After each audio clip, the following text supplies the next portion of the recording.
Hello there. In this video, I'll thoroughly review May 23 exams, Economics Paper 1 for SL students. I hope this exam review will be a bit of help for those who need some productive economics revision. Then let's give it a go. All right, we've got the exam paper, Economics, Standard Level, Paper 1. Let's check the questions. Question A from Micro, question 2 from Macro, question 3 from Global, as expected. And you guys are supposed to pick one question and write 2 essays within 75 minutes. If that is understood, I'm going to analyze the content for writing Economics Paper 1 essays and then ultimately review the thorough content. Question 1A, explain 2 types of government intervention that could be used to correct the market failure arising from the consumption of demerit goods. First, starting the introduction with definitions of the key terms such as market failure, demerit goods, and government intervention. Since the question asks 2 different ways, I think the most simple way to construct the essay would be first way, second way. So my body 1 would contain the content about the first way of government intervention. My first government intervention is going to be the taxation, especially indirect taxation, and I'm going to specify one type of demerit good as well. For this body, I'm going to use cigarettes. I will start my body content with explaining how cigarette, which is a type of demerit good, create loads of negative externality within the economy. To be more specific, I'm going to list the social cost of cigarettes, such as cleaning cost, health cost, indirect smoking. It's time to talk about the impact of government intervention. The higher tax is going to increase the product price, which is going to discourage, at the same time, production, things like that. And after that, I'm going to demonstrate the explanations and analysis above with negative externality of consumption diagram, which has additional tax curve being drawn. Body 2 is going to talk about the second type of government intervention that is going to be given to other type of demerit good. So this time I'm going to use legislation or regulation as the type of government intervention. And then this time the demerit good that I chose to use is petrol and diesel vehicle. Just like the body 1 above, I'm going to explain how petrol and diesel vehicles are going to create lots of negative externality. I can identify them as air pollution, traffics, or whatever we can name it. And then one more main analysis that I'm going to do is to explain how imposing regulations such as congestion pricing or giving penalties on polluting cars would discourage consumption of such goods. Let's not forget to demonstrate such analysis with negative externality of consumption diagram. The same one, but a bit different one is that I'm only going to decrease the MPB diagram, shift to the left, because this time government intervention is directly given to the consumption, in other words, demand side. So due to the congestion pricing or due to the penalties, consumers are going to use less of such cars. So that has to be reflected on MPB curve, shifting to the left. Next question B, 15 marker. Using real-world examples, discuss whether public goods should always be provided directly by the government. All right. I can specify further what are the social benefits of public goods, such as public park, highway, or public education, things like that. Then, considering such high social benefits of public goods, why private firm would be reluctant to provide such? Mainly because of the problem of free rider problem, which is going to cause chronic lack of public goods that is being underallocated. So I have to say that no private firm would be willing to do it. Then who is going to do it? Government has to do it. Then I would like to demonstrate the explanation above with the positive externality of consumption diagram, which makes the MPB curve shifting to the right thanks to the government's higher provision. Followingly, what I must do is to present the real-life example. This time, I'm going to use the UK's healthcare system, NHS, and this one is the public, free, and universal healthcare program that guarantees this to the healthcare system to the British public. This one is a great example that I can support the benefit of government's direct provision of public goods. Two, I have to somehow question or go against the idea that I already have presented in the body one. I'm going to talk about why government's direct provision is not necessarily the best answer when it comes to the public goods provision. In other words, what are the limitations of government's direct provision? The beginning of the discussion can start with explaining the huge government budget spending involved and the problem of huge opportunity costs that the government has to bear when it comes to taking responsibility of the direct provision. And furthermore, I can talk about the problem of deciding which public aid should be provided and in what quantities. It's again very headache problem to the government, like what should be provided and what should not be provided, since every single citizen has different favor or different interest, right?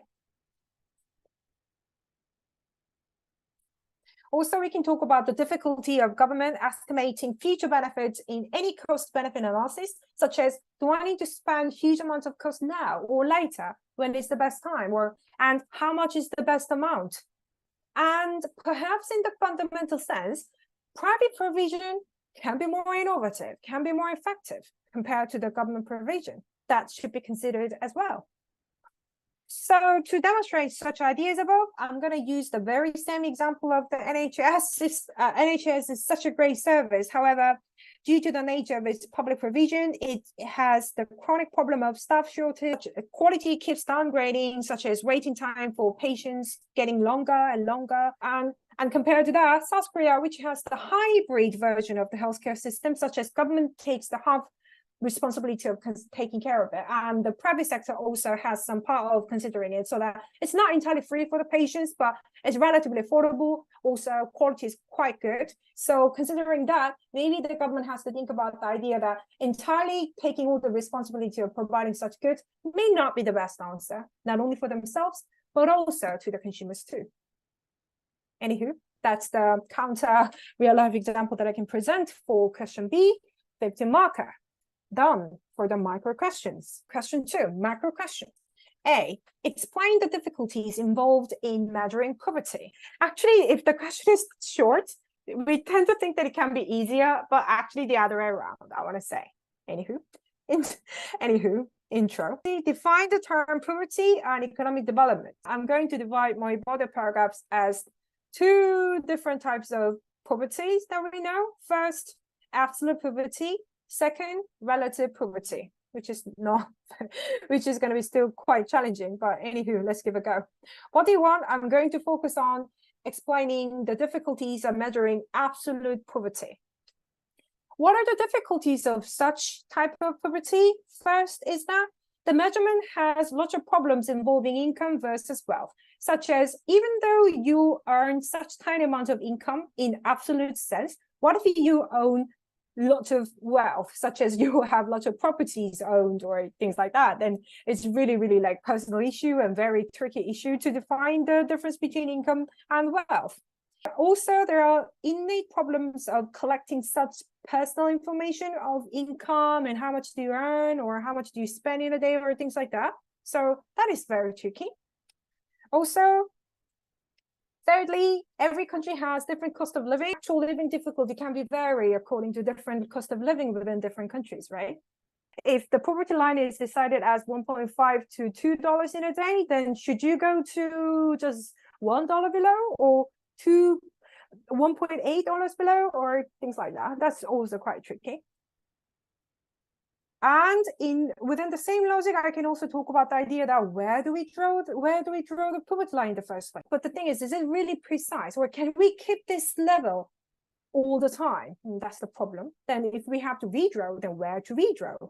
You know, that's the problem. And in second body, I'm going to talk about the difficulties of measuring relative poverty. And relative poverty is coming from comparing with people around you with their income. Then how subjective it is and how relative the nature of the type it is, you know, so unconvincing to credit on the type of poverty. Those who are within the relative poverty category in as country A, they're not in the category in the other country or things like that. So again, it's very subjective and obscure, I want to say. Just like the absolute poverty, even though your relative income is lower compared to the other country's people, but maybe your cost of living is lower so that your quality of living can be higher. This one again applies to the difficulty within this type of poverty too. And lastly, we use quantitative measure to define relative poverty or absolute poverty. However, when it comes to define one's living quality, quantitative measures are not the only one, such as what if your country is politically unstable? What if your country's environmental situation is very degraded, such as like pollution or natural disaster, things like that? Then even if your income is relatively decent, it doesn't mean that your life is satisfiable and your life is sustainable or things like that. Therefore, the quantitative oriented measures of these two can somehow limit the genuine evaluation of one's living quality. In other words, poverty of a certain country. Marker question B, 15 marker. Using real-world examples, evaluate the view that inequality can best be reduced through the use of taxation. Intro given as defining inequality, taxation policy as one of the fiscal policies. Lastly, lowering of inequality as one of the macroeconomic objectives. Intro done.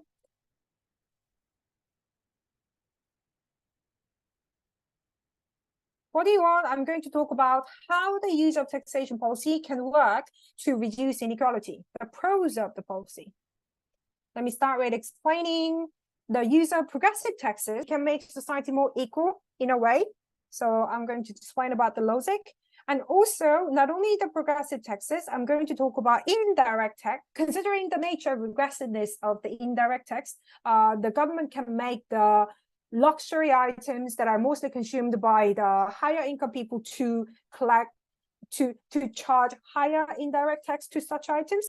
At the same time, you lower the indirect tax rate on the necessity items. And I'm going to draw Lorentz diagram to show the effect of taxation, increasing progressive taxes and somehow adjusting the indirect tax items so that I can improve Lorentz curve shifting to the left. For the last content of the body one, I'm going to present the real life example of Northern European countries, such as Norway, Sweden, Finland, so-called like very welfare oriented countries. You know, those countries collect relatively high, so-called highest income tax rate amongst the world countries. And then at the same time, they record lowest Gini coefficient amongst all the countries. I can compare those countries with the other opposite countries, such as Mexico, Uruguay, unfortunately, which have way lower income tax rates to those above and recording really, really high Gini coefficient index or things like that. Then these can be the evidences that can support my body one analysis. After that, my body two content would include the idea that in what ways taxation may not be the best answer. There can be something else, or what are the limitations of taxation, or is there any other alternative, things like that. So first, I'm going to explain the possible disincentive effect of progressive taxation, such as individuals or businesses are going to be quite discouraged and even migrating to the other countries. And then I'm going to suggest some alternative measures, such as how about government would rather use transfer payment, or how about government increases minimum wages or things like that. The reason I suggest such alternatives is because maybe those can be more fundamental measures compared to the short-term taxation. The Switzerland billionaires migrating to the other countries due to the high income tax rate, or maybe American firms relocating their headquarters, such as Google, you know, because it's largely because of the high corporate tax rate or things like that, right? Maybe I can use the country Singapore as another example, since the country records relatively low income tax rates. However, the country is not the worst country in terms of its inequality index. Mainly it's because the country fundamentally invests a lot on education or in general human capital, things like that. Therefore, it is increasing overall labor productivity so that without the high income tax rates, it can achieve relatively fair standard of living. All right, here comes the last pair, question 3 from Global Economy. A, Explain 2 reasons why a high level of government indebtedness can act as a barrier to economic growth. As always, start the introduction with defining government indebtedness and economic growth. And I'm going to fill out my body 1 content explaining with how indebted government must decrease or somehow be reluctant to spending on certain sectors, especially maybe what requires more long-term and huge investment. Simply, government has too much debt, so it cannot conduct like large scale or somehow beneficial type, somehow fundamentally productive types of government spending. So to present that, I am going to draw PPC diagram to present the explanation above, how these are going to somehow lead the potential output, somehow long-term first, I want to say, long-term economic growth or fundamental economic growth will be deterred. If body 1 was more about fundamental long-term potential outputs, then body 2 should be more short-term and immediate government spending affected. I can say it's going to increase the burden of government repayment, and the government also has to spend more and more interest costs due to the higher borrowing, so that all these are going to lead to the necessity of increasing taxes from the citizens and the firms. Therefore, such higher tax burden would result in the decrease in domestic consumption and decrease in domestic investment, private investment, so that it's going to ultimately lower GDP. This time I'm going to draw short-term diagram. Due to the tax increase, C decreases, I decreases.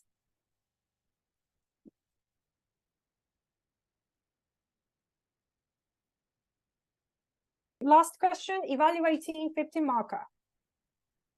Using real-world examples, evaluate the effectiveness of foreign aid in promoting economic development. Intro, key terms such as foreign aid and economic development must be defined clearly. In body 1, I'm going to demonstrate the pros of foreign aid. So first, I would like to explain how foreign aid, such as healthcare kits, food aid or financial aid or things like that coming from foreign countries will directly provide urgent help, necessary help, indispensable help, which can break the poverty trap, so that such impact would increase the economic development. Detailed. I can explain all that in detailed way, one by one, right? And then graphically, I can demonstrate all that above with poverty trap being somehow caught in the middle. The first real-life example that I can cast to support foreign aid would be from Northern African countries. We have got humanitarian aid from UN on the other rich countries for a while, for decades, such as foreign aid have been contributing to build schools or providing healthcare or providing foods, things like that, to such countries. So that obvious from the HDI index, we can see some improvement from those countries.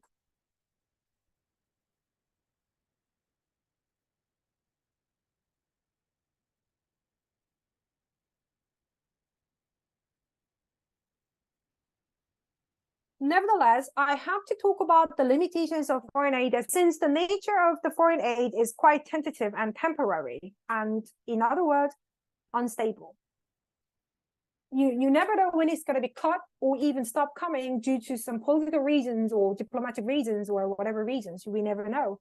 And also quite sad, however obvious is that all these complicated issues make the aid not to reach to the necessary beneficiaries, only fatting the top 1% of the country in the end. Also, seen from the long-term sense, foreign aid is not the fundamental way to sustain the country's development, rather than making them to be self-sufficient and independent. Therefore, it is just rather increasing the dependency on the rich countries. To demonstrate my criticism, maybe I can potentially draw some diagrams such as Lorentz curve. Yeah, showing that there's not much difference for decades of such countries having such state for a while, maybe forever, unfortunately. For Gini coefficient, for some countries, even getting worse. Lastly, I can bring some counter real life example saying that despite the decades of aid being given from the rich countries to the ELDC countries, most of the ELDCs are staying at the poor level. Most of ELDC countries are keeping the status quo, which casts doubt on the sustainability of such types of aid in the fundamental sense, I want to say. All right, this is the end of reviewing the exam questions, along with outlining some essay content altogether. Thank you so much for watching this much far. I'll see you later with more revision videos. Thank you. Bye.